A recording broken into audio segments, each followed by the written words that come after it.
ഒരാളോട് കാണിക്കുന്ന ഒരു മനുഷ്യത്വം അത് മാം പല അവസരങ്ങളിൽ കാണിച്ചിട്ടുണ്ട് ജയിൽ മേധാവിയായിട്ടിരിക്കുമ്പോൾ. പക്ഷെ അതൊന്നും പുറത്തു വന്നില്ല. ഇപ്പോൾ മട്ടാഞ്ചേരി ജയിൽ സന്ദർശിച്ചിട്ട് ഒരു അതിഥി തൊഴിലാളിയുടെ 2 ചെവിയിൽ നിന്നും പഴുപ്പ് ഒഴുകി വരുന്ന സമയത്ത് മാമിൻ്റെ ഹസ്ബൻഡാണ് അവരെ ട്രീറ്റ് ചെയ്തത്. മാമിൻ്റെ സ്വന്തം പേഴ്സണൽ ഏർണിങ്സിൽ നിന്ന് എടുത്തിട്ടാണ് അയാൾക്ക് മരുന്ന് വാങ്ങിച്ചു കൊടുത്തത്. അത് അൺഫോർച്ചുനേറ്റ്ലി അയാൾക്ക് ദിലീപിനോളം വലിയ പ്രസിദ്ധി ഇല്ലാത്തത് കാരണം അതെവിടെയും വന്നില്ല. പക്ഷെ ദിലീപിൻ്റെ അവസ്ഥ പറഞ്ഞതിൽ, അല്ലെങ്കിൽ അദ്ദേഹത്തിൻ്റെ ജയിലിലുള്ള അവസ്ഥയാണ് ഉദ്ദേശിക്കുന്നത്, അത് പറഞ്ഞതിൽ പിന്നെയും ഈ പറഞ്ഞ പോലെ മാം ദിലീപ് എന്ന കുറ്റാരോപിതൻ്റെ സൈഡ് പിടിക്കുകയാണെന്നുള്ള വാർത്തകൾ വന്നു, പ്രചാരണങ്ങൾ വന്നു. അതിൻ്റെ കുറച്ചുകൂടി ഡീറ്റെയിൽഡ് ആയിട്ടുള്ളൊരു വേർഷൻ പിന്നീട് മാമിൻ്റെ സ്നേഹപൂർവ്വം ശ്രീലേഖ എന്നുള്ള യൂട്യൂബ് ചാനൽ 75ാം എപ്പിസോഡിലും അത് വന്നു. ഒരു മാധ്യമങ്ങളിൽ വരാത്തൊരു പ്രത്യേക ഒരു അന്വേഷണാത്മക സ്വഭാവം ഉണ്ടായി 75ാമത്തെ എപ്പിസോഡിന്. അങ്ങനെ ഒരു എപ്പിസോഡ് ചെയ്യുക, അതും ഞാൻ നേരത്തെ പറഞ്ഞ ഇങ്ങനെ ഒരു കോണ്ടെക്സ്റ്റ് ഉള്ളപ്പോൾ അത് ചെയ്യുക, അത് എന്തായിരുന്നു? കാര്യങ്ങൾ കുറച്ചുകൂടി ക്ലാരിഫൈ ചെയ്യാൻ വേണ്ടിയിട്ടുള്ള ശ്രമമായിരുന്നു. അത് തന്നെയാണ്. അതായത് ഞാൻ ദിലീപിന്റെ പക്ഷം പിടിച്ച ഒരു because he was A VIP, ഒരു സിനിമാ താരമായതുകൊണ്ടാണ് ഞാൻ പോയി ദിലീപിനെ ഇങ്ങനെ കരിക്ക് കൊടുത്തത്, മെത്ത കൊടുത്തത് എന്നൊക്കെയുള്ള അപവാദങ്ങൾ വന്നു. സ്പെഷ്യൽ ഫുഡ് കൊടുത്തു എന്നുള്ള അപവാദം വന്നു. അതിനുശേഷം ദിലീപും ഞാനും തമ്മിൽ പഴയ ബന്ധമുണ്ട് എന്ന് ഒരുപാട് പൈസ വാങ്ങിച്ചു. ഒരു വാട്സാപ്പ് ചാറ്റ് തന്നെ പുറത്തു വന്ന് പോലീസ് ലീക്ക് ചെയ്ത്. അപ്പം അങ്ങനെയുള്ള ഒരുപാട് കാര്യങ്ങൾ വന്നപ്പോൾ ദിലീപിന്റെ പക്ഷമാണ് ഞാൻ എന്ന് എനിക്ക് ആ ഒരു സമയത്ത് ബോധ്യം വന്നു. He was not involve in this. ഈ കേസിനകത്ത് പ്രതി അല്ലാത്ത ഒരു വ്യക്തിയെ കുടുക്കിയതാണ് എന്നുള്ള എൻ്റെ ഉത്തമ ബോധ്യത്തിൽ, എൻ്റെ ഒരു ആസ് എ പോലീസ് ഓഫീസർ ഞാൻ അന്വേഷിച്ചതും ഞാൻ ചോദിച്ച് മനസ്സിലാക്കിയതും ഞാൻ കണ്ടുപിടിച്ചതുമായിട്ടുള്ള വസ്തുതകൾ ഏതെങ്കിലും ഒരു അവസരത്തിൽ പറയണമല്ലോ എനിക്ക്. അപ്പം അങ്ങനെ ആ ഒരു സമയമായി എന്നപ്പോൾ ഞാനത് പറയണോ വേണ്ടയോ, കേസ് നിൽക്കുകയല്ലേ, കേസ് തീർന്നിട്ട് പോരേന്ന് ചോദിച്ചാൽ എനിക്ക് ഈ കേസ് തീരാൻ പോണില്ല എന്ന് എനിക്കറിയായിരുന്നു. അതിങ്ങനെ മനഃപൂർവ്വം ഡ്രാഗ് ചെയ്ത് ഏതറ്റം വരെയും തീർത്ത് കഴിഞ്ഞാൽ പൊളിയുമല്ലോ. ചീട്ടുകൊട്ടാരം കെട്ടിപ്പൊക്കിയത് തീർന്നു കഴിഞ്ഞാൽ ഇത് വെറും കെട്ടിപ്പൊക്കിയതാണെന്ന് പറഞ്ഞാൽ എല്ലാം പൊളിയത്തില്ല. എത്ര പേർക്ക് അതിൽ നിന്ന് അപവാദം കേൾക്കേണ്ടി വരും. അതുകൊണ്ട് അവരത് സമ്മതിക്കില്ല. ഈ ചെയ്തവരെല്ലാവരും അത് പരമാവധി നീട്ടി കൊണ്ടുപോകാനേ ശ്രമിക്കുകയുള്ളൂ. അതുകൊണ്ട് ഒരു കാലത്ത് തീരാൻ പോണില്ല എന്നുള്ള ഇപ്പം ഇത്രയും വർഷമായി, 7 വർഷമായി. കുറേ നാളും 4 വർഷം മുമ്പ് ഇപ്പം തീരും, നാളെ തീരും എന്നൊക്കെ പറഞ്ഞുകൊണ്ടിരുന്നതാണ്. പക്ഷെ എനിക്കറിയായിരുന്നു ഇത് ആ സമയത്ത് പറഞ്ഞില്ലെങ്കിലും അത് തീരാൻ പോണില്ല. അപ്പം അതുകൊണ്ട് എനിക്ക് പറയാനുള്ള സമയമായി ഇങ്ങനെ ഒരു ഉൾവിളി വന്നപ്പോഴാണ് ആ ഒരു വീഡിയോ ഞാൻ ചെയ്തത്. ആ വീഡിയോ ചെയ്തത് ഒരു ഉദ്ദേശം കൊണ്ടുമല്ല. എനിക്ക് ഒരാളെ ഇങ്ങനെ ഒരു പരിധി വിട്ട് അങ്ങോട്ട് ഹരാസ് ചെയ്യുന്ന ഒരു പ്രക്രിയ നടക്കുന്നത് എനിക്ക് ആ ഒരു സമയം എന്ന് പറഞ്ഞാൽ വേറൊരാളും കൂടെ അവതരിച്ചു. അയാൾ വന്ന് വേറെ കുറേ കഥകൾ പറഞ്ഞു, കുറേ കേസും കൂടെ ആയി, പിന്നെ വേറെ ഒരു കേസായി, പിന്നെ അങ്ങനെ നീണ്ടു പോകുന്നതിനൊരു അന്ത്യം വേണ്ടേ എന്നൊരു ചിന്ത വന്നതുകൊണ്ടാണ് ഞാൻ ചെയ്തത്. പക്ഷേ വിഷ്ണുവിന് ഓർമ്മയുണ്ടോ, അതിനുശേഷവും പറഞ്ഞു ശ്രീലേഖയെ ചോദ്യം ചെയ്യും, ശ്രീലേഖയെ അറസ്റ്റ് ചെയ്യും, ശ്രീലേഖ കേസിൽ പ്രതിയാവും, കോടതി ശ്രീലേഖയെ വിളിക്കുമ്പോൾ മറുപടി പറയേണ്ടി വരും. ആരെന്ത് ചെയ്തു? ഒറ്റ മനുഷ്യൊന്നും ചെയ്തില്ലല്ലോ. എന്തുകൊണ്ടാണെന്നറിയാമോ? ഞാൻ പറഞ്ഞ 100% സത്യമാണ്. അതെ, കാരണം മാം അതിൽ പറയുന്ന ഓരോ പോയിന്റിലും മാം ശാസ്ത്രീയമായിട്ടുള്ള കുറെ ബാക്കിങ് കൂടി പറയുന്നുണ്ട്. 2 കത്തുകളിലെ കൈയക്ഷരം മാറിപ്പോകുന്നത്, അല്ലെങ്കിൽ ടവർ ലൊക്കേഷനിൽ എന്തുകൊണ്ടാണ് ദിലീപ് അവിടെ ഉണ്ടായിരുന്നത്, അന്ന് മറ്റു കുറെ ആളുകളും അവിടെ ഉണ്ടായിരുന്നു. ആ ഹോട്ടലിന്റെ ലൊക്കേഷൻ, ഞാൻ പറയുന്നത് അദ്ദേഹത്തെ സപ്പോർട്ട് ചെയ്തുകൊണ്ടുള്ള ഒരു ഭാഷ്യമല്ല ശരിക്കും. അത് കുറച്ചാളുകളെങ്കിലും അത് കാണണം എന്ന് ഞാൻ വിചാരിക്കുന്നു. കാരണം അത് ശരിക്കും വേറൊരു സൈഡിൽ നിന്ന് വളരെ സയന്റിഫിക് ആയിട്ടുള്ളൊരു ബാക്കിങ്ങോട് കൂടിയിട്ടാണ് എപ്പിസോഡ് പോകുന്നത്. ഇവിടെയുള്ള മുഖ്യധാരാ മാധ്യമങ്ങൾ ഉൾപ്പെടെ എന്തുകൊണ്ട് ആ ഒരു ആംഗിളിൽ ചിന്തിച്ചില്ല എന്നതുകൂടി നമ്മളെ ചിന്തിക്കാൻ പ്രേരിപ്പിക്കുന്ന വിധത്തിലാണ് 75ാമത്തെ എപ്പിസോഡ്. Thank you. ഞാൻ എല്ലാ സംഭവങ്ങളുടെയും ഇപ്പോൾ ഈ കേസിൻ്റെ മാത്രമല്ല, ദിലീപിൻ്റെ കേസ് എൻ്റെ മുന്നിൽ വന്നത് ഞാൻ ജയിൽ മേധാവിയായതും ദിലീപിൻ്റെ കീഴിലുള്ള ഒരു ജയിലിൽ കിടക്കുന്ന ഒരു പ്രതി ആയതുകൊണ്ടുമാണ്. പക്ഷേ എല്ലാ കേസുകളിലും ഞാൻ സർവീസിൻ്റെ ആദ്യം തൊട്ടെടുത്തിട്ടുള്ള എല്ലാ കേസുകളിലും ഞാൻ മറുഭാഗവും കൂടെ നോക്കും. അങ്ങനെ എൻ്റെ ഒരു സ്വഭാവമാണ്.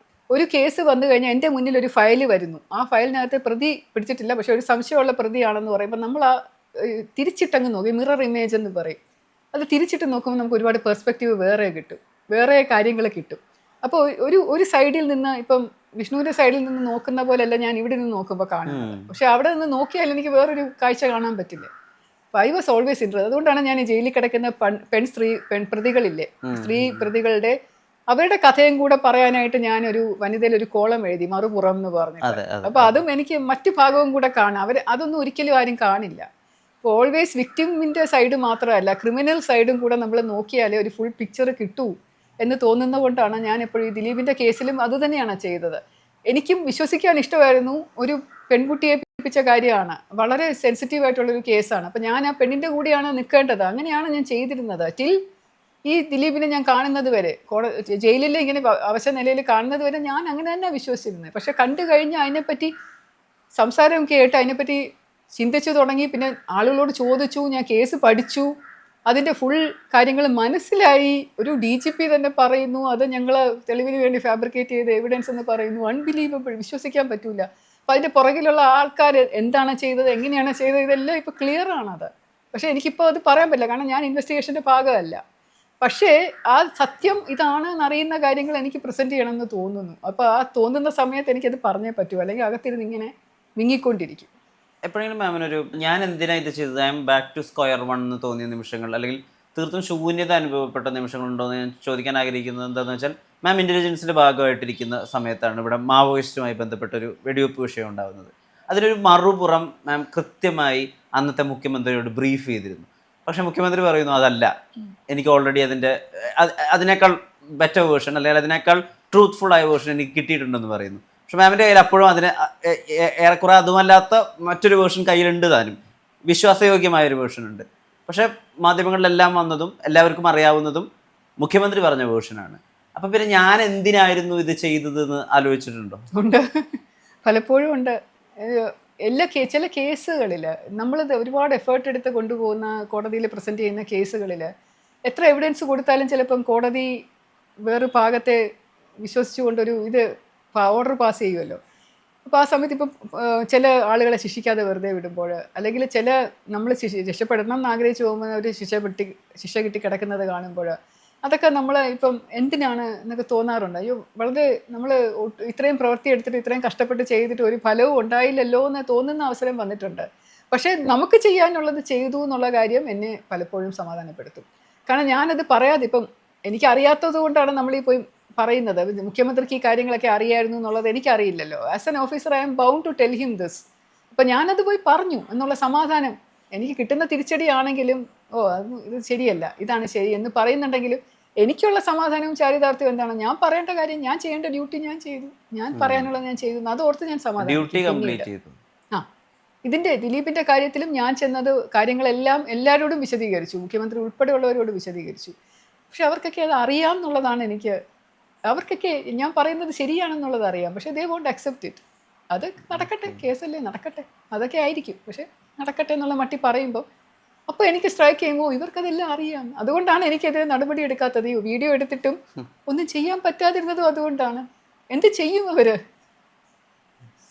ചെയ്യാനും എന്തെങ്കിലും കാര്യം വേണ്ടേ? അപ്പോൾ ചെയ്യും ഇങ്ങനെ മീഡിയാസ് പറഞ്ഞുകൊണ്ടിരിക്കും. ഇപ്പം ശ്രീലേഖ അറസ്റ്റ് ചെയ്യും, ശ്രീലേഖ ചോദ്യം ചെയ്യാണ്ടാണ്ട് ഇപ്പം CBI വരും, ഇപ്പം അതൊക്കെ കേസ് വരും. ഇപ്പം തന്നെ ഞാൻ BJPയിൽ അംഗത്വം എടുത്തപ്പോൾ എൻ്റെ അടുത്ത് പറഞ്ഞ എന്താണ്, ED-ക്കാരെ പേടിച്ചിട്ടാണ്. ED-ക്കാരെ എൻഫോഴ്സ്മെന്റ് ഡയറക്ടറേറ്റിന് പേടിയുണ്ടെങ്കിൽ ഞാൻ എന്തിനാ BJP ചെയ്തു? കേസ് വേണ്ടേ? എന്തെങ്കിലും ഒരു കേസ് വേണ്ടേ എനിക്കെതിരെ?